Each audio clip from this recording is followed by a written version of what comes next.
अपने चंचल मन को शांत करने के लिए, बहिर्मुख मन को अंतर्मुखी करने के लिए, दृश्य से हटकर दृष्टा परमात्मा का अनुभव करने के लिए सर्वप्रथम इस नेत्र द्वार को बंद करें। द्वार तो और भी हमारे 4 हैं, लेकिन ये नेत्र द्वार से मन ज़्यादा संसार में प्रवेश करता है, ज़्यादा संसार में भागता है।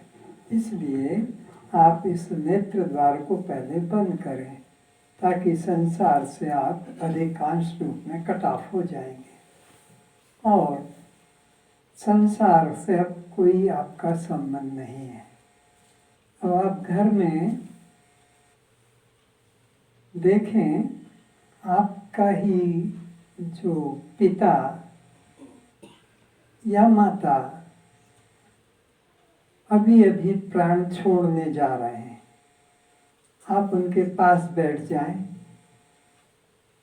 कितना उनका जीवन है, कितनी श्वास है, आप केवल बैठ जाएं और उन्हें देखें, अवलोकन करें कि अभी वो श्वास ग्रहण त्याग कर रहे हैं। आप उनके लिए निश्चित हैं कि अभी जीवित हैं। हमारे पास में जीवित होने की और मरने की यही एक सरल विधि है कि श्वास अंदर की तरफ जा रहा है, यह जीवन का प्रतीक है। श्वास उनके बाहर निकल गई, लौट के नहीं आ रही है, तो ये मृत्यु का प्रतीक है। आप अपने पिता संबंधी जो भी हैं जाने की तैयारी में हैं। डॉक्टर ने घोषणा कर दी कुछ ही श्वासों का जीवन है, तो आप उन्हें देख रहे हैं। देख रहे हैं कि श्वास अंदर जा रहा है, जा रहा है, जा रहा है। अब अपनी दिशा बदल रहा है और आ रहा है, आ रहा है, आ रहा है, आ चुका। अब फिर दिशा बदल रहा है और बाहर की तरफ जा रहा है। तो आप इन दोनों क्रियाओं के साक्षी हैं। पिता जीवित है, साक्षी है।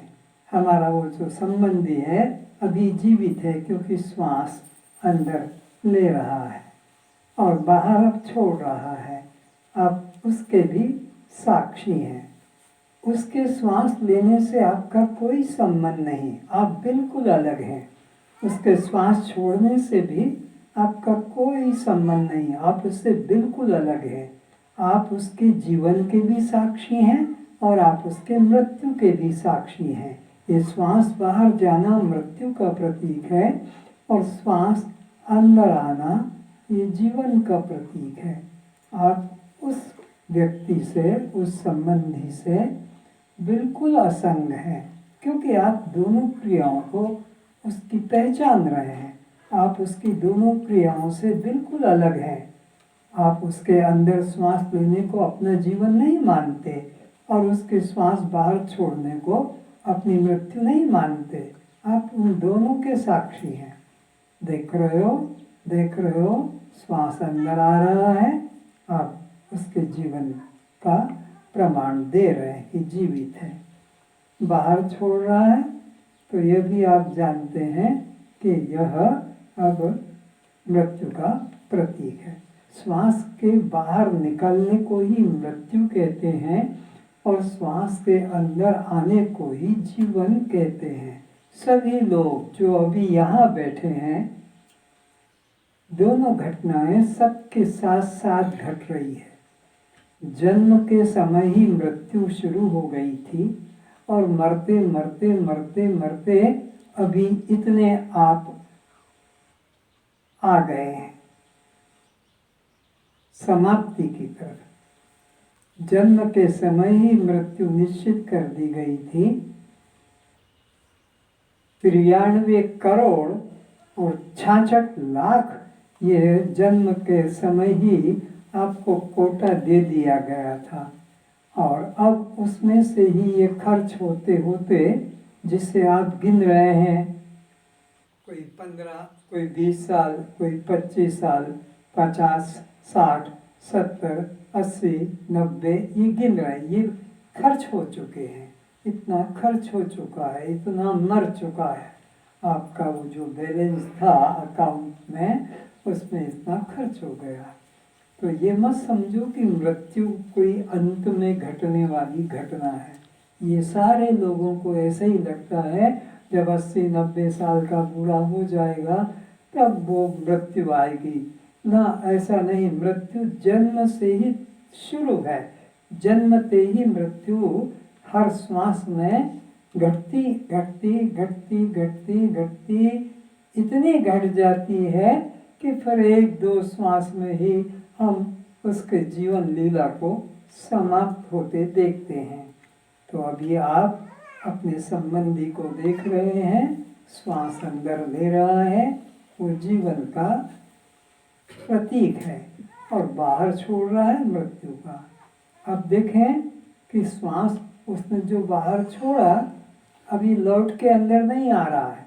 अब नहीं आ रहा है, प्रतीक्षा की नहीं आ रहा है। डॉक्टर ने भी कह दिया अब यह समाप्त हो चुका है। वैद्य ने भी कह दिया है पक्षी उड़ गया, पिंजरा खाली रह गया। अब आपने देखा कि उसके श्वास लेने को और उसके श्वास के छोड़ने को, आप उसके दोनों क्रियाओं से अलग और दोनों क्रियाओं के दृष्टा साक्षी रहे थे। न उसके जीवन को आपने अपना जीवन जाना जब वो श्वास अंदर ले रहा था, और न उसकी मृत्यु को आपने अपनी मृत्यु माना जब उसने श्वास बाहर छोड़ दिया। तो आप उस संबंधी के श्वास लेने के और श्वास छोड़ने के दोनों के साक्षी हैं। अब उसको उठाकर ले जाने दो। अब उसको उठाकर ले जाने दो। अब अपने को लेटा लो, अपने को बिस्तर पर लेटा लो, और बस उसी तरह जैसे उस संबंधी को देख रहे थे श्वास को लेते हुए छोड़ते हुए, अब उसी तरह अपने शरीर के भी श्वास को अंदर आते देखो। बस देखो, खींचना नहीं, आपको कुछ सोचना नहीं, बस श्वास को देखना है। तो आप इसके जीवन के साक्षी हैं। कैसे? जैसे अभी उस मरने वाले व्यक्ति के प्रति उसके श्वास अंदर आने से आप उसके जीवन के साक्षी बने हुए थे। अब इसी तरह इस शरीर में भी श्वास अंदर की तरफ आ रहा है, आप इसके जीवन के साक्षी हैं। अब जैसे उस संबंधी के श्वास बाहर छोड़ने को आपने मृत्यु जाना, आप उसके मृत्यु के प्रमाण हैं, लेकिन उसके जीवन और मृत्यु से आपने अपना संबंध नहीं जोड़ा। देखते रहे, जीवित है, और देखते देखते वो मर गया। आप तो देखते ही रह गए, आपका कुछ उसमें हस्तक्षेप नहीं था, प्रयोग उपयोग नहीं था, आप अलग थे। अब इसी तरह इस शरीर को भी अन्य जानो, इस शरीर को भी उसी संबंधी की तरह अन्य जानो, और ये जब श्वास लेता है तो आप इसके जीवन के साक्षी हैं। जब ये श्वास बाहर छोड़ता है तब आप इसके मृत्यु के साक्षी हैं। न जन्म आपका है, न मृत्यु आपकी है। बिल्कुल अपने को अलग कर लें। जैसे उस संबंधी से अलग किया और वो मर गया, जलाने को लोग ले गए, ऐसे ही अपने ही शरीर को भी देखो कि इसमें श्वास आ रहा है, तो आप इसके जीवन के साक्षी हैं। मैं जिंदा हूँ ये भाव मत करना, मैं मर गया हूँ ये भाव नहीं करना। वह मर गया, जो भी पिता माता था वो तो ठीक था, वह मर गया, यह मर गया, लेकिन मैं मर गया, मैं जिंदा हूँ, ये देह के साथ तादात्म्य भाव मत रखना। ये बहुत भ्रांति है कि देह के मरने को चाहे अपना या किसी और का, और हम अपनी जन्म या मृत्यु मान लेते हैं। यही हमारे बंधन का 84 लाख योनियों में भटकने का कारण है। तो अब आप देख रहे हैं कि यह श्वास अंदर की तरफ आ रहा है पेट फूल रहा है, पेट तन गया, पूरा भर गया, और अब वो वापस दिशा बदल रहा है। आप उसे भी देख रहे हैं, हल्का होता जा रहा है, पेट ढीला होता जा रहा है, पूरा श्वास बाहर चला गया, एकदम पेट हल्का हो गया। आप इसके भी साक्षी हैं, जैसे अंदर आने के साक्षी यानी जीवन के साक्षी, बाहर जाने के साक्षी यानी मृत्यु के साक्षी। आपका इसके जीवन और मृत्यु से कुछ भी संबंध नहीं, आप बिल्कुल अलग है, बिल्कुल अलग है। आनंद का अनुभव करो, निर्भयता का अनुभव करो, अमरता का अनुभव करो। मैं वह सत्ता हूँ जिसे शस्त्र काटते नहीं, मैं वह सत्ता हूँ जिसे अग्नि जलाती नहीं, मैं वह सत्ता हूँ जिसे पानी भिगाता नहीं, मैं वह सत्ता हूँ जिसे यह पवन सुखाता नहीं।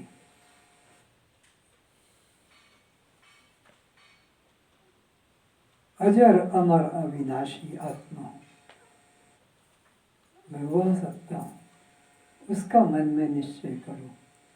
श्वास अंदर आ रहा है, मैं इसके जीवन का साक्षी हूँ, इसके जीवन का। जिसको भी आप कहते हो इस या उस, यह या वह, ये आपसे भिन्न है। भिन्न को ही यह या वह कहते हैं, इसका या उसका कहते हैं, जो तुम्हारे शरीर से अलग है। तो इसी प्रकार इस शरीर के श्वास के भी तुम साक्षी हो, इससे भिन्न हो। इसके बाहर जाने से, इसके मृत्यु के भी आप साक्षी। इसके, इस शरीर के यानी इसके यानी शरीर के भीतर आने वाले प्राण के भी साक्षी हो, और बाहर जाने वाले प्राण के भी साक्षी हो। न जन्म आपका है, न मृत्यु आपकी है, ये मन में निश्चय करो। न कभी पहले मरे हैं, न अभी, और न आगे मरेंगे, क्योंकि मैं सनातन हूँ, क्योंकि मैं सच्चिदानंद परमात्मा का अंश हूँ। ममैवांशो जीवलोके जीवभूत सनातन। वेद आपकी साक्षी दे रहा है, आपकी अमरता का आपको होश करा रहा है कि तुम अपने को ये जन्मने मरने वाला, ये कपड़े बदलने की तरह शरीर को मैं मत मानो। पुराने कपड़े जैसे बदले जाते हैं, नए कपड़े धारण किए जाते हैं, ऐसे ही देह का प्रारब्ध पूरा हो गया। जितना भी 10 साल, 20 साल, 5 साल, 50 साल, गिनती मत करना। श्वासों के साथ में तुम्हारा देह का अंत निश्चय हुआ है। कितनी श्वास ले चुके हो, कितनी बाकी है, ये वो श्वास का खेल है। तो इस तरह से तुम इसकी मृत्यु के भी साक्षी हो और इसके जीवन के भी साक्षी हो। तुम केवल देख रहे हो, जान रहे हो, न जन्म मेरा न मृत्यु मेरी। मुझे कोई मार नहीं सकता, क्योंकि मैं अमृत की संतान हूँ। अमृतस्य पुत्रा, भाई ब्राह्मण की संतान अपने को ब्राह्मण मान लेती है, क्षत्रिय की संतान अपने को क्षत्रिय मान लेती है, नाई धोबी की संतान अपने को नाई धोबी मान लेता है, उड़िया बंगाली की संतान उड़िया बंगाली मान लेती है, मारवाड़ी गुजराती का बेटा अपने को मारवाड़ी गुजराती बिना प्रयास के जान लेता हो। तो तुम तो ब्रह्म की संतान हो, बिना प्रयास के, बिना साधन के तुम तो ब्रह्म रूप हो। कितनी सरल सीधा गणित है कि संसार में जो पिता का जाति होता है, पुत्र भी अपने को वही जाति का बिना साधन के मान लेता है। तो ये तो वेद भगवान कहते हैं कि मेरा अंश है, अमृतस्य पुत्र। तो फिर हम अमृत हैं, इसमें संदेह क्यों? अब हमें मरने का भय क्यों? हम तो मरते ही नहीं, क्योंकि अमृत की संतान है। ब्राह्मण की संतान जैसे ब्राह्मण रहती है, वो शराब के नशे में क्षत्रिय मान लेता है, वो शराब के नशे में अपने को नीच चांडाल पापी मान लेता। सम्राट के नशे में, शराब के नशे में ब्राह्मण का व्यक्ति शराब के नशे में चाहे जो मान ले, पर शराब का नशा टूटते से ही वो फिर वैसा ही ब्राह्मण होता है। वो ब्राह्मण बदलता नहीं, ब्राह्मण जाति उसकी अंदर से निश्चित है। तो तुम इसी प्रकार इस देह के साथ में ब्राह्मण क्षत्रिय उड़िया मान गए, पर ये नशा टूटते ही तुम ब्राह्मण ही हो। जैसे ब्राह्मण व्यक्ति नशा टूटने पर वो ब्राह्मण ही अपने को पाता है, अन्य कोई निश्चय नहीं करता, केवल नशे के समय कुछ का कुछ मान लेता है। तो यह अज्ञान नशा है, इसमें तुमने अपने को कुछ का कुछ मान लिया है, संसारिक उपाधि वाला। लेकिन जब सद्गुरु के द्वारा तुम्हारा ये नशा टूट जाएगा, अज्ञान हट जाएगा, तो तुम अपने को अहम ब्रह्मास्मि, अयम आत्मा ब्रह्म, सोहम शिव, यही अनुभव करोगे। केवल जब तक यह अज्ञान निद्रा में पड़े हो, अज्ञान नशा में पड़े हो, तभी तक यह होश है। अब अपने दृष्टा साक्षी भाव को ही स्थित हो जाओ। मैं तो केवल देख रहा हूँ, ये आया था, लेटा था, सांस ले रहा था और सांस लेना बंद हो गया और ये मर गया, ये मर गया।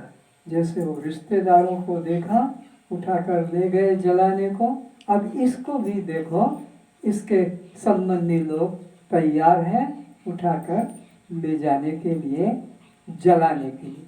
पर तुम उन रिश्तेदारों को भी देख रहे थे और इसको भी तुम देख रहे हो, और जो और देखने वाले हैं उनको भी तुम तो देख ही रहे हो, उनके साथ तुम नहीं। अनादिकाल से, जब से सृष्टि है, अनंत मुर्दों को तुमने शमशान घाट ले जाकर जला कर आ गए।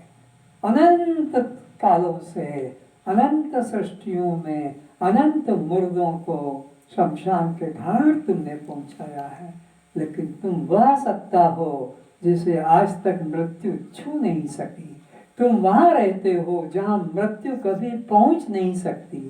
अज्ञानी की भी वही दशा है, लेकिन वो ये नहीं जानता है कि मैं अमृत आत्मा हूँ। वो अपने को देह से ही मैं भाव जोड़कर, देह में तादात्म्य करके, हाय मैं मर जाऊंगा, वो मर गया, ये मर गया, मैं मर जाऊंगा।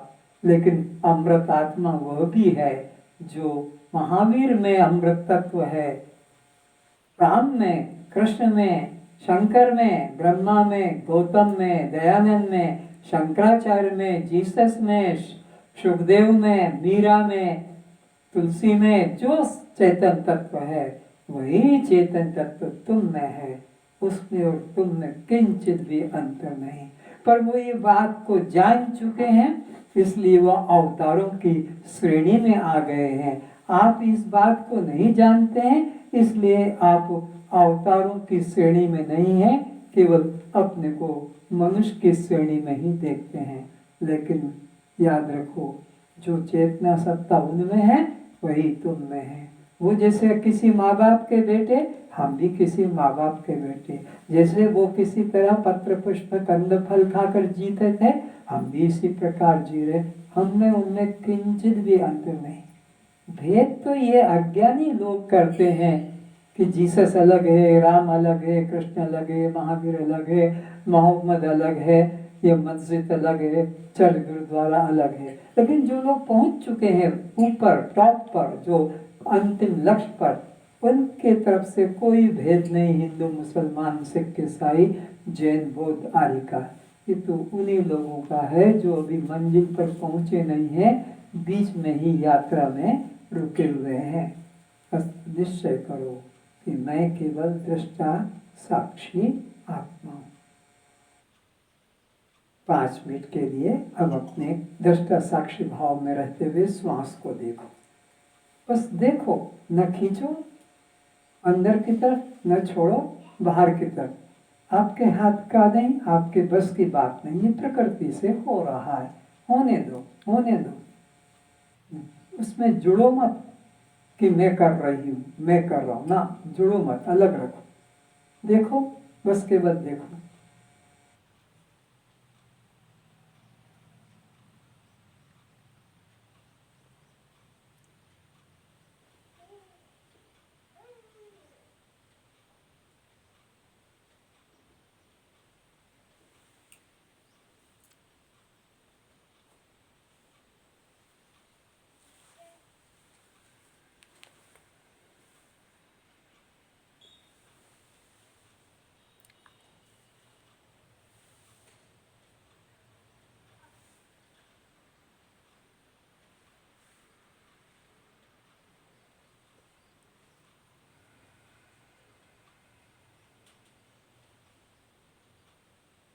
गुरु वंदना करेंगे। गुरुर्ब्रह्मा गुरुर्विष्णु गुरुर्ब्रह्मा गुरुर्विष्णु। अब आपके सामने गुरु है और आप हाथ नहीं जोड़ रहे हैं तो कितना यह अधर्म की बात है।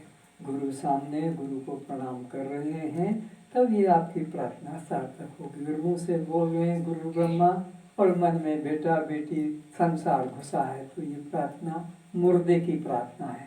इसलिए मुर्दा होकर प्रार्थना मत करो, चैतन्य होकर प्रार्थना करो। चैतन्य का मतलब है जो कहो उसके सामने अपने को देखो, अपने सामने उसे देखो जिसे कह रहे हो। अगर अपने सामने वह नहीं तो फिर हम किसे कह रहे हैं? हम उसके सामने नहीं तो हम फिर किसे कह रहे हैं? ये तो फिर हमारा मृतक शरीर जैसा हो गया।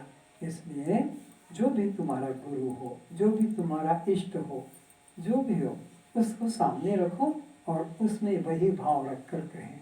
गुरुर्ब्रह्मा गुरुर्विष्णु गुरुर्ब्रह्मा गुरुर्विष्णु। गुरुर्देवो महेश्वरः गुरुर्देवो महेश्वरः। गुरु साक्षात् परं ब्रह्म गुरु साक्षात् परं ब्रह्म।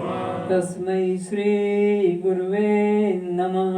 तस्मै श्री गुरुवे नमः। ध्यानमूलं गुरुर्मूर्ति। ध्यानमूलं गुरुर्मूर्ति। अगर गुरु की मूर्ति नहीं आ रही है तो फिर ये ध्यान नहीं, बकवास है। ध्यान तभी है जब गुरु सम्मुख हो। ध्यानमूलं गुरुर्मूर्ति। ध्यानमूलं गुरुर्मूर्ति। पूजा मूलं गुरुपदम। पूजामूलं गुरुपदम्। पूजा करो तो गुरु के पाद चिन्ह सामने होना चाहिए। अगर गुरु के पाद चरण हमारे सामने नहीं तो फिर किसकी पूजा? पत्थर की पूजा हो रही है। पादमूलम गुरुचरणम। पादमूलं गुरुचरणम्। मंत्रमूलम गुरुर्वाक्यम। मन्त्रमूलं गुरुर्वाक्यम्। मंत्रमूलम गुरुर्वाक्यम। मन्त्रमूलं गुरुर्वाक्यम्। मोक्षमूलम गुरुकृपा। मोक्षमूलं गुरुकृपा। मोक्षमूलम गुरुकृपा। मोक्षमूलं गुरुकृपा। तो हमारा गुरु के प्रति कैसा भाव होना चाहिए? वो भाव अगर जुड़ेगा तभी हम गुरु के शिष्य शरणागत हैं और गुरु की कृपा प्रसाद हम पर बरसेगा। अगर हमारे मन में उनके प्रति वो भाव नहीं तो ये फिर बाह्य हमारा उच्चारण होगा। तो गुरु के प्रति कैसा भाव हो? त्वमेव माता च पिता त्वमेव। त्वमेव माता च पिता त्वमेव। सोचो, विचारो इस बात को। मैं तो पिता और किसी को मानकर बैठा हूँ, मैं तो माता किसी और को मानकर बैठा हूँ जो घर में बैठे हैं। फिर मैं ये प्रार्थना करूँ कि तुम ही मेरी माँ हो, तुम ही मेरे पिता हो। ये कैसा? फिर तो धोखा हो रहा है। ये गुरु के साथ धोखा कर रहे हैं, क्योंकि तुमने तो पिता माता और किसी को मन में बांध रखा है, लेकिन गुरु को तो एक संसारी आदमी पृथक मान रखा है। तो ये प्रार्थना नहीं हुई। तो अब गुरु के प्रति त्वमेव माता च पिता त्वमेव। त्वमेव माता च पिता त्वमेव। त्वमेव बन्धुश्च सखा त्वमेव। त्वमेव बन्धुश्च सखा त्वमेव। त्वमेव विद्या द्रविणं त्वमेव। त्वमेव विद्या द्रविणं त्वमेव। त्वमेव सर्वं मम गुरुदेव भगवन्। त्वमेव सर्वं मम गुरुदेव भगवन्। त्वमेव सर्वं मम गुरुदेव भगवन्। त्वमेव सर्वं मम गुरुदेव भगवन्। मेरे तुम सब कुछ हो, तुम ही धन हो, तुम ही मेरी विद्या हो, तुम ही मेरे सर्व पुत्र, पिता, पति, मित्र, सेवक, स्वामी, धन, सब कुछ तुम हो। क्योंकि ही लगा दिया, तुम ही पिता, तुम ही। जहाँ ही लग गया, जोर लग गया, वहाँ और अन्य दूसरा नहीं आना चाहिए। तुम ही। लेकिन हमने तो गुरु को ही नहीं, पिता माता को ही कहा, गुरु को भी कर दिया, तुम भी।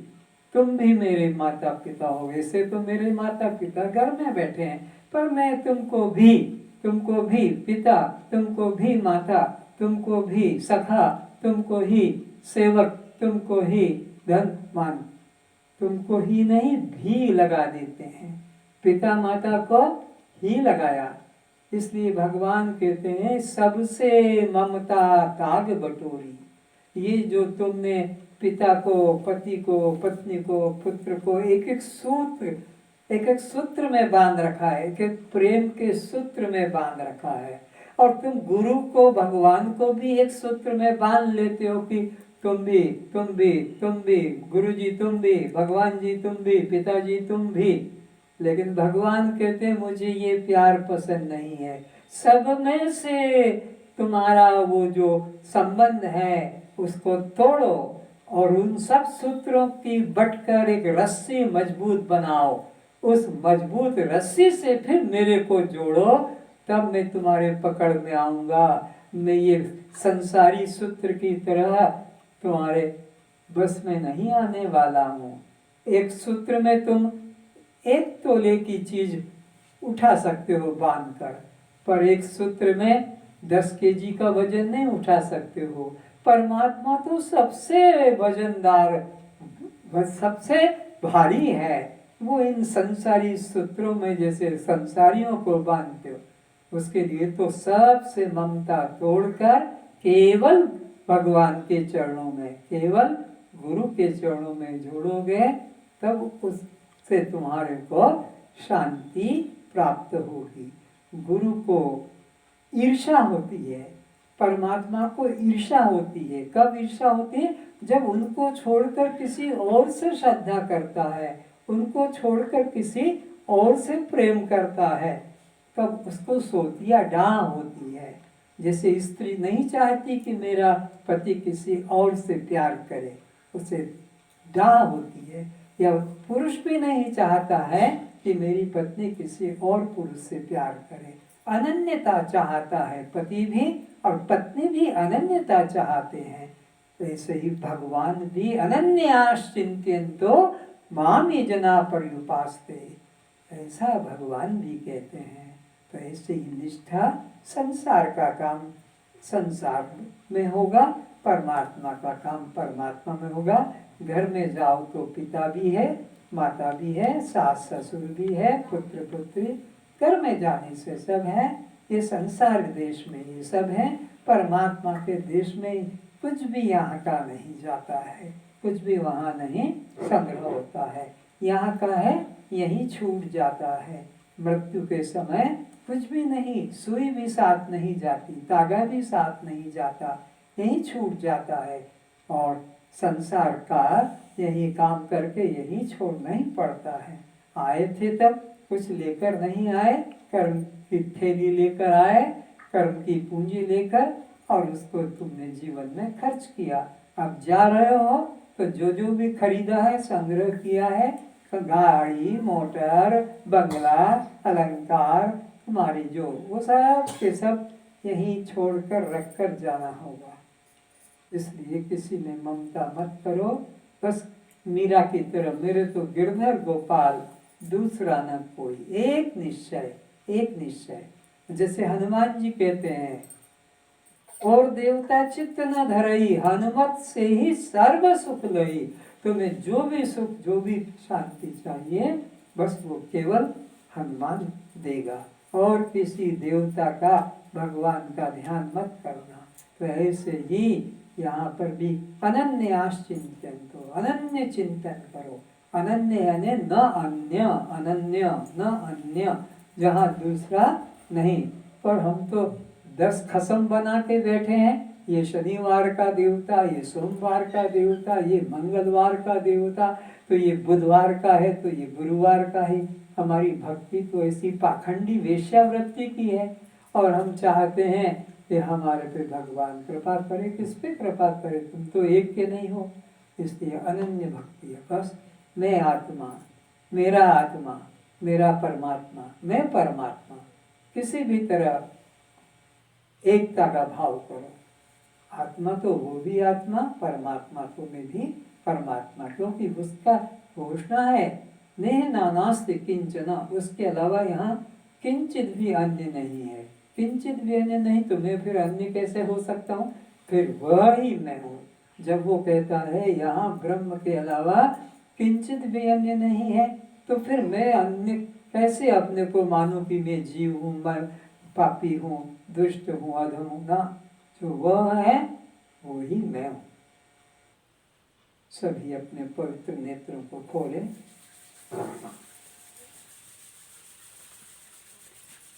और इस शरीर को उसी तरह देखें जैसे अभी मृत होते समय देखा था। अभी अभी जैसे मृत होते हुए देखा था, उसी तरह इसको अभी देखें, इस रूप में, मैं रूप में नहीं, इस रूप में, यह रूप में, वह रूप में। इसमें मैं भाव न जोड़े। देखे मेरा पड़ोसी है, जैसे मेरा मित्र है, जैसे मेरी पत्नी है, जैसे मेरा पति, तो पति अलग है, मित्र अलग है, पुत्र अलग है। ऐसे ही अपने देह को भी अलग करके देखे तो भी तुमने सचमुच में ज्ञान पाया है, कि सचमुच में ध्यान किया है, कि सचमुच में प्रार्थना की है। और आँख खोलने पर मैं ये हूँ कि तुमने सब आधे घंटे का ध्यान को मिट्टी में मिला दिया ना। ये मैं कैसे हो सकता हूँ? यह तो मेरा भी नहीं है, यह मैं भी नहीं, ये मेरा भी नहीं। ये तो 5 महाभूतों का कार्य है। मैं तो इस 5 भूतों का भी दृष्टा हूँ। तो 5 भूतों से बना इस शरीर में कैसे हो सकता हूँ? जो मेरा है वह मुझसे भिन्न है। मेरा जूता, तो फिर क्या कहोगे मैं जूता? मेरा कुत्ता, तो क्या कहोगे मैं कुत्ता?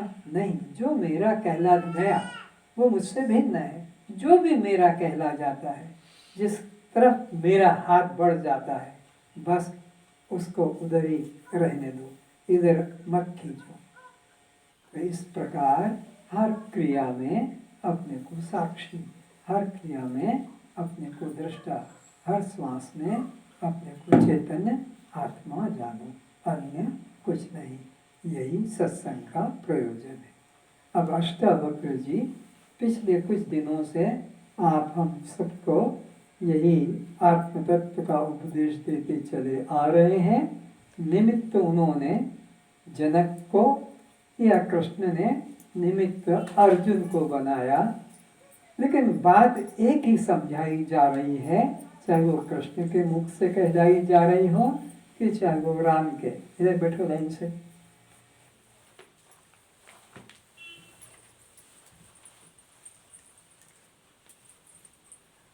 और आगे हो जाओ, बच्चे को इधर कर दो।